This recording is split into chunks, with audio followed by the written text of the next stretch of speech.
Kasih ilahi, damai sejahtera Dia beri.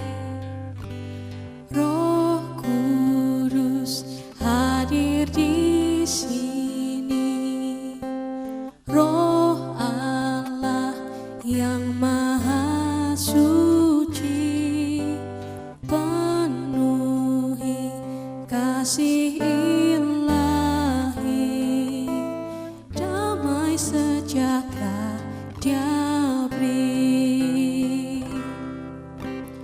Pelindung dan pemimpinku, penghibur dan penolongku, menuntun langkah hidupku, dekat dengan Dia selalu.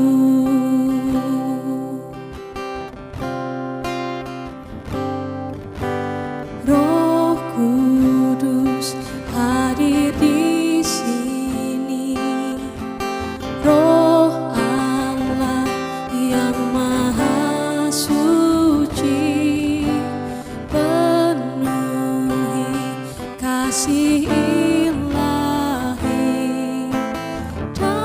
sejahtera Dia beri.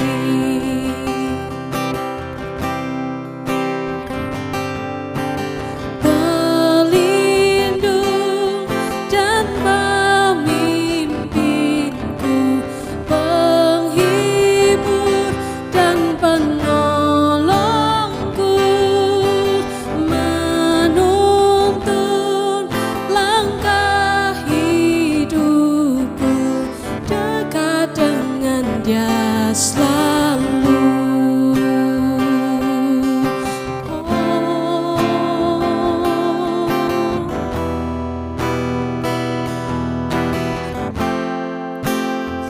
Kaulah pelindungku,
Bapa kami yang di surga, dikuduskanlah namamu, datanglah kerajaan-mu, jadilah kehendak-mu di bumi seperti di surga. Berikanlah kami pada hari ini makanan kami yang secukupnya, dan ampunilah kami akan kesalahan kami, seperti kami juga mengampuni orang yang bersalah kepada kami. Dan janganlah membawa kami ke dalam pencobaan, tetapi lepaskanlah kami daripada yang jahat. Karena Engkaulah yang empunya kerajaan dan kuasa dan kemuliaan sampai selama-lamanya. Amin.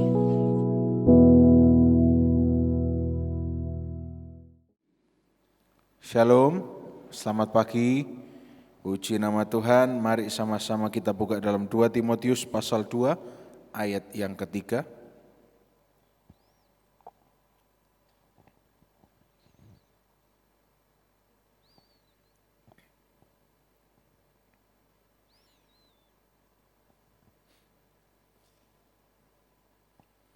Ya,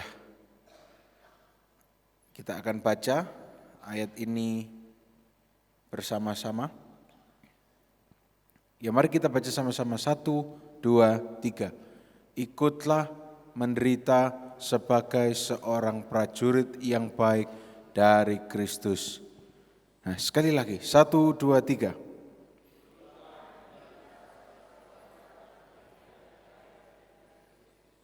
Nah, sampai di sini dulu. Saudara, ikut menderita. Wow. Kata menderita ini satu kata yang tidak disukai oleh orang percaya. Ngapain hari depanku penuh harapan kok. Ada apa Tuhan tidak pernah merancangkan penderitaan? Saya tidak mau hidup menderita. Saya maunya hidup enak. Saya maunya bangun sudah ada tangan yang siap untuk menyuapi saya makan, gitu ya. Saya maunya waktu saya membuka mata sudah ada mujizat. Saya maunya begini, begitu. Nah, ini dia.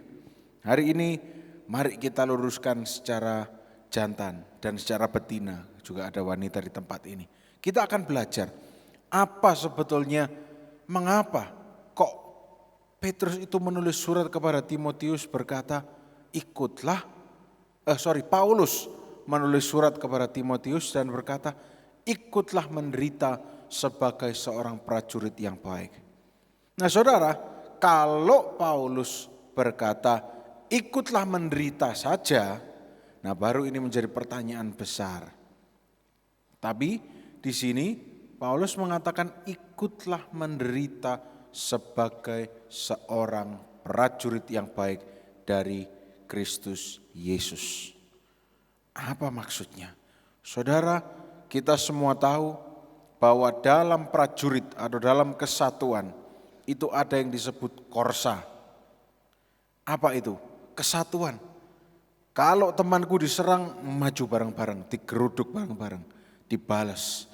Ada kesatuan. Pokoknya kalau sesama tentara itu kesatuannya kuat sekali. Nah, di sini dikatakan menderita itu dalam bahasa Yunaninya diterjemahkan sebagai kakopatheo. Kakopatheo itu apa artinya? Nah, saya ingin ungkapkan dari bahasa Inggrisnya, dikatakan endure hardship. Hardship itu apa? Hardship itu kesulitan. Hardship itu tantangan. Endure itu apa? Endure itu ketahanan. Jadi diri kita yang bisa bertahan.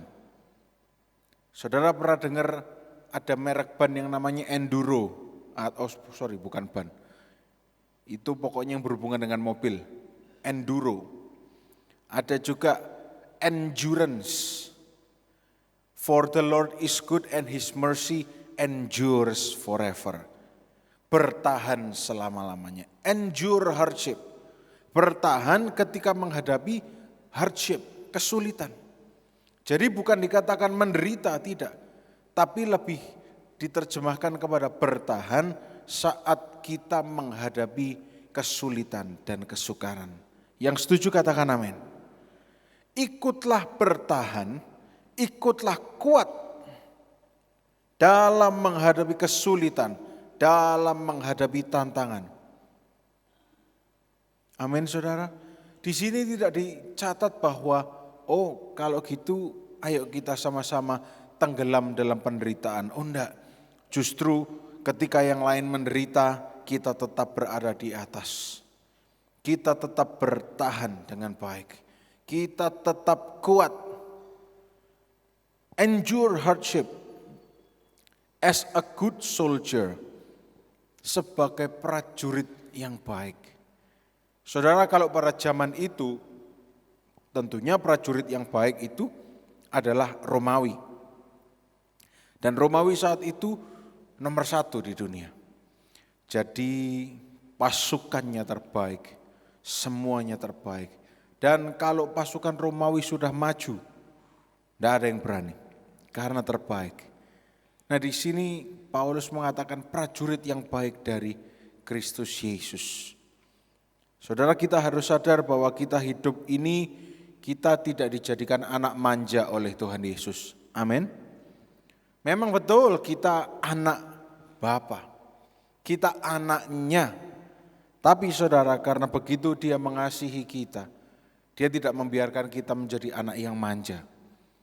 Jangan bayangkan bahwa kalau hidup bersama Yesus itu, setiap aku membuka mata, akan ada sendok emas yang siap menyuapi aku. Kalau aku hidup bersama Yesus, semuanya sudah disediakan tanpa aku melakukan apa-apa. Bahasa Prancisnya kok nyimut, saudara. Tidak bisa. Kita juga harus sadar bahwa kita ini juga harus bertumbuh dewasa. Amin, saudara. Tidak bisa setiap hari kita mengharapkan untuk didulang, terus kita terus didulang. Coba kalau saudara punya teman yang mungkin sebaya dengan saudara 40 atau 50 tahun, normal, baik-baik saja, kerja. Tapi kalau makan di rumah, minta, tidak keri saudara. Tidak bisa makan sendiri. Karena apa? Saya sudah terbiasa dimanja dari kecil. Saya terbiasa didulang, ya kan? Keri enggak saudara? Keri. Nah mungkin Tuhan Yesus juga pernah keri sama kita gitu ya. Karena apa? Lu wis gede, wis ke gereja berapa belas tahun, atau mungkin ada berapa puluh tahun, kok mintanya dimanja? Kok mintanya seperti ini, seperti itu? Tuhan Yesus juga mungkin, ya apa sih anakku ini? Aduh, gitu mungkin ya. Untung tidak diginikan nih, gini kan bisa mental sama Tuhan Yesus. Ikutlah menderita sebagai seorang prajurit yang baik dari Kristus Yesus. Sekali lagi, saya boleh memberitahukan pada saudara semua bahwa menderita itu bukan berarti penderitaan yang seperti dialami dunia ini, enggak. Endure hardship. Hardship itu apa? Coba saudara bayangkan, ketika seorang prajurit berada di medan perang, dan harus berperang selama berjam-jam. Saudara perlu tahu, mungkin saudara yang tidak pernah mengetahui, prajurit, tentara, itu seharian sepatunya tidak boleh dilepas kalau di medan perang. Nah coba saya ingin tantang saudara untuk pakai sepatu tinggi, boot, dan kaos kaki kerukupan, tidak boleh dibuka 1 hari aja. Gimana rasanya saudara? Itu kalau tidak perang, kalau perang bisa berminggu-minggu tidak lepas, tidak mandi, tidak lepas sepatu. Gimana rasanya? Itu yang namanya endured hardship. Itu yang namanya ketahanan. Ketahanan menghadapi apa? Hardship, kesulitan, tantangan. Nah coba saudara, mungkin saudara yang sudah lama tidak berolahraga, naik tangga gereja aja menggos-menggos. Padahal cuma berapa anak tangga. Nah tentara itu harus bawa backpacknya yang berpuluh-puluh kilo, panggul senjatanya. Belum kalau ada tentaranya yang luka dia bawa, dia popong, dia berjalan naik gunung. Itu yang namanya endured hardship. Nah saudara, hari ini kita belajar dari kitab 2 Timotius 2 ayat 3 bahwa Tuhan menginginkan kita untuk memiliki certain standards. Sebuah standar tertentu dalam hidup ini. Amin saudara. Bukan sebagai seorang anak kecil, tapi endured hardship. Memiliki ketahanan. Mari katakan ketahanan. Ketahanan supaya apa? Ketika ada kesulitan, tantangan, kita ini tahan, kita ini terlatih. Nah mungkin saudara katakan gini, iya Daniel betul. Tapi dengan apa kita bisa bertahan? Kalau kekuatan kita sendiri tidak bisa. Loh mari kita lihat ayat yang pertama, coba kita lihat. 2 Timotius 2 ayat yang pertama. Mari baca dengan suara yang keras ayat yang pertama ini. 1, 2, 3. Sebab itu hai anakku, jadilah kuat oleh apa? Dalam Kristus. Jadilah kuat karena apa? Kasih karunia. Saudara, kasih karunia ini diterjemahkan sebagai grace, anugerah.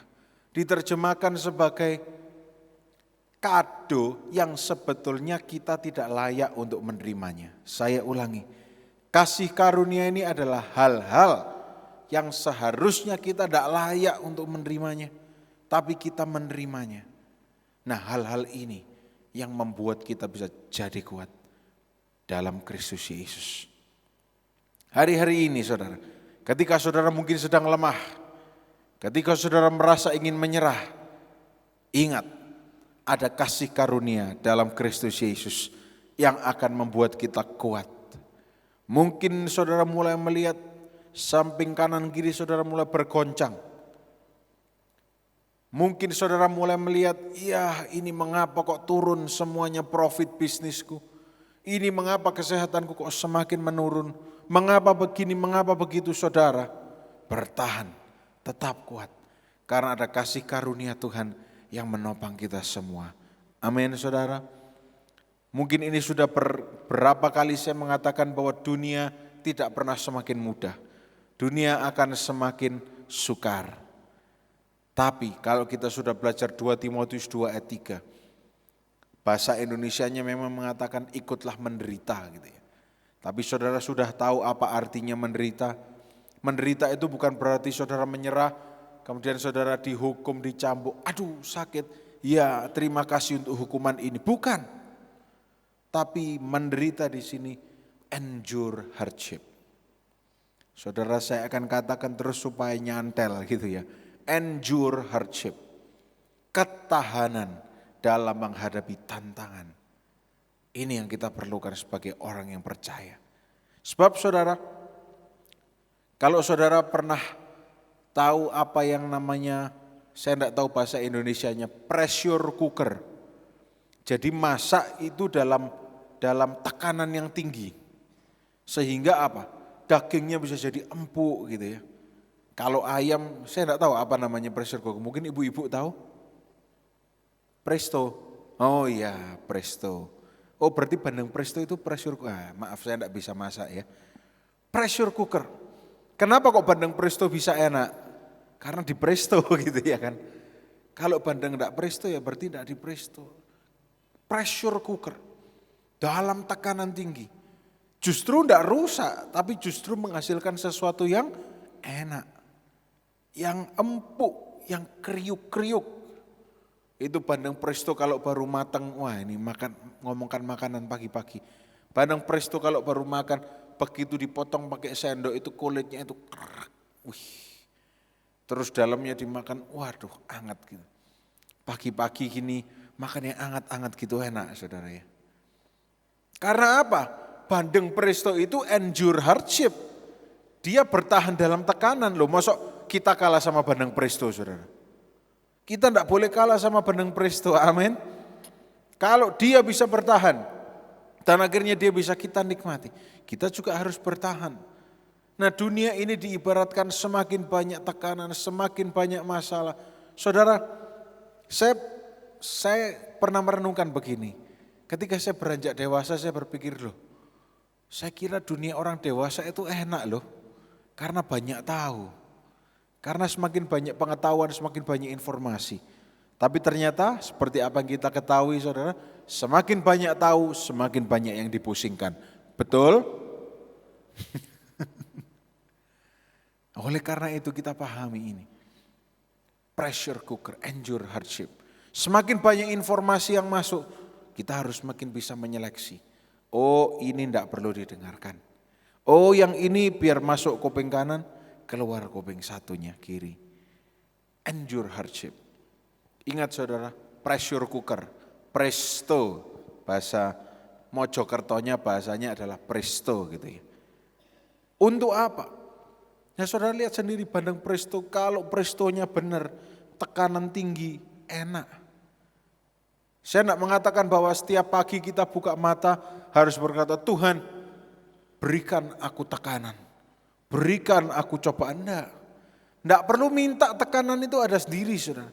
Tidak perlu minta masalah itu ada sendiri. Wong orang anteng-anteng dodok aja bisa ketabrak truk kok. Saudara pernah dengar kan?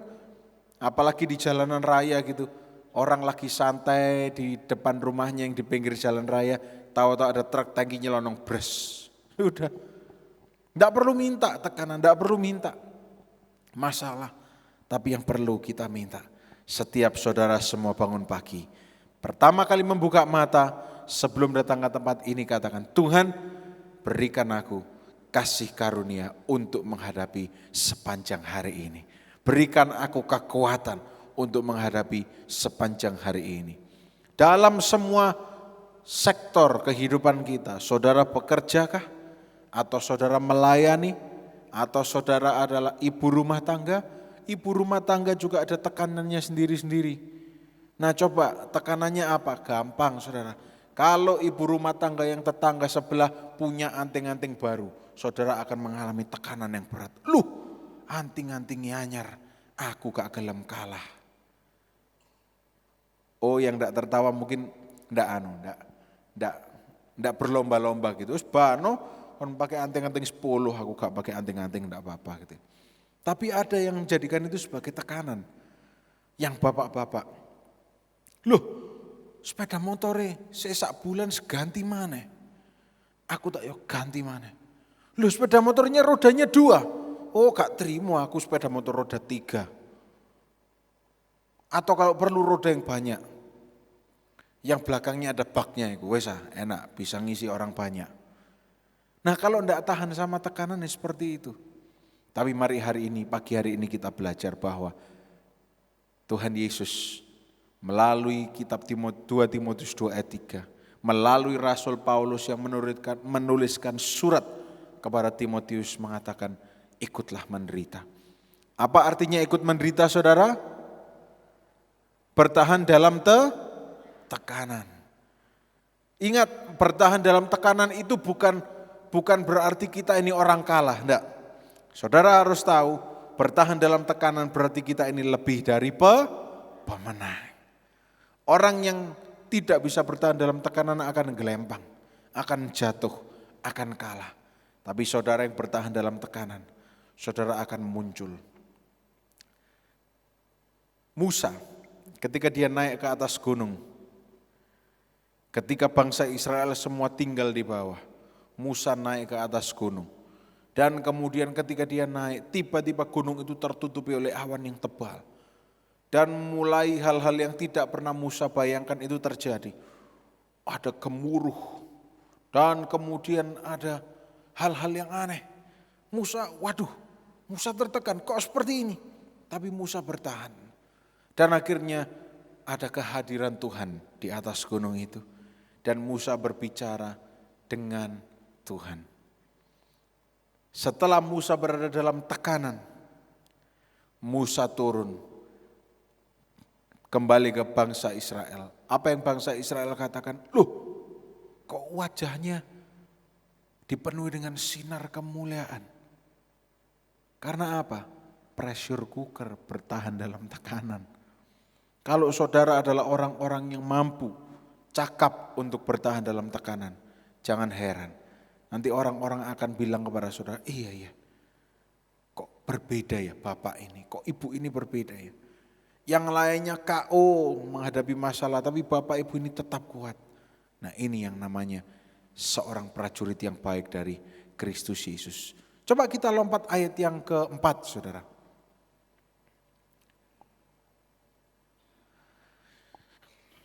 Nah coba saudara baca sama-sama ayat yang keempat, 1, 2, 3.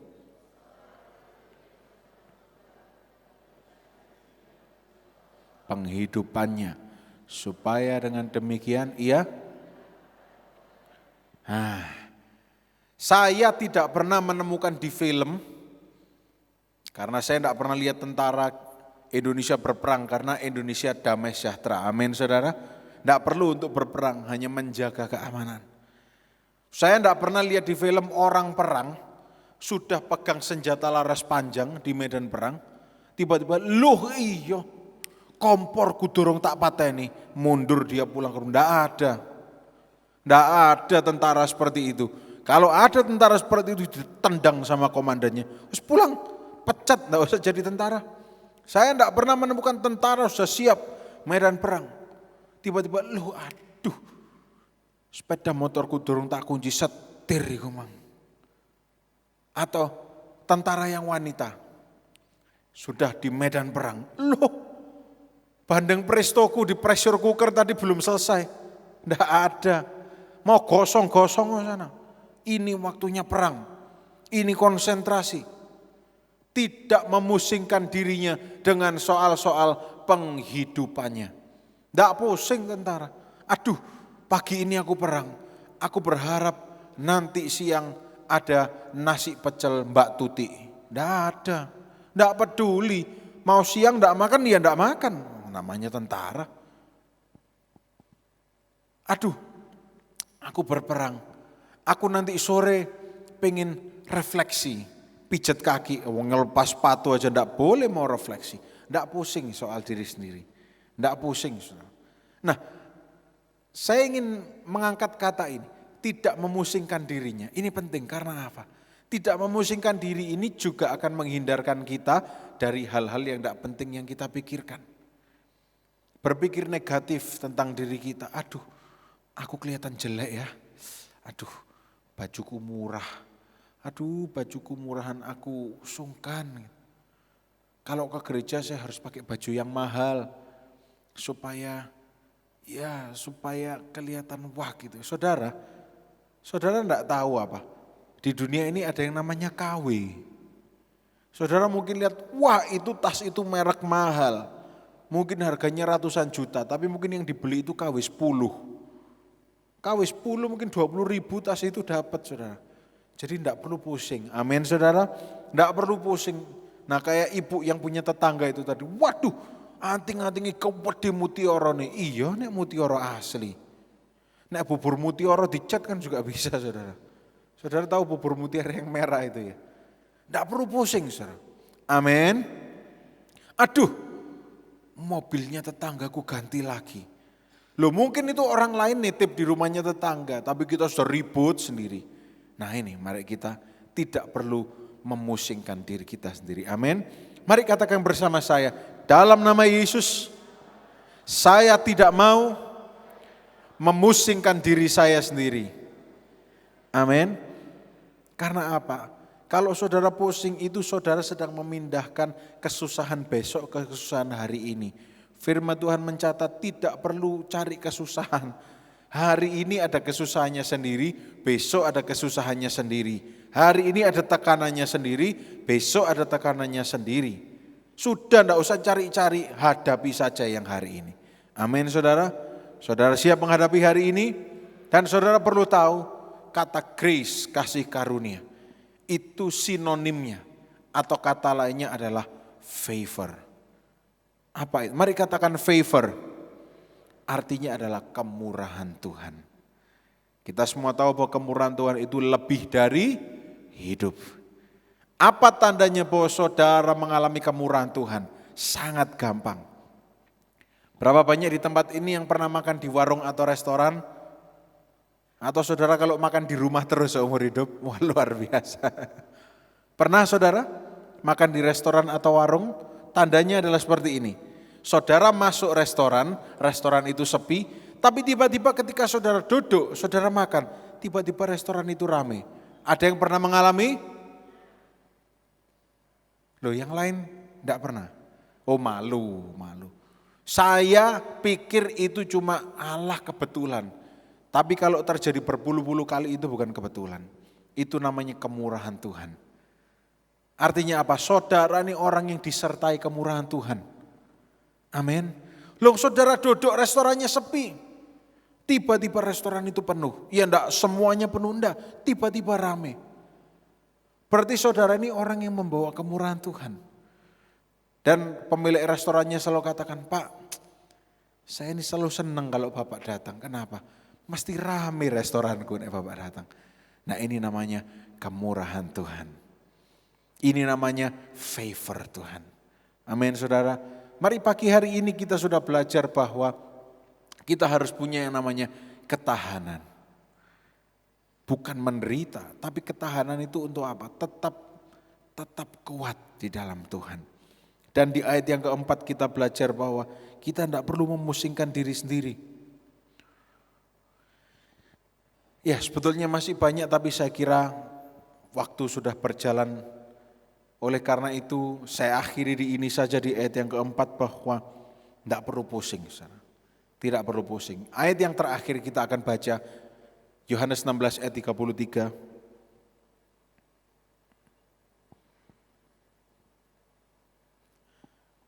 Yohanes pasal 16 ayat yang ke-33.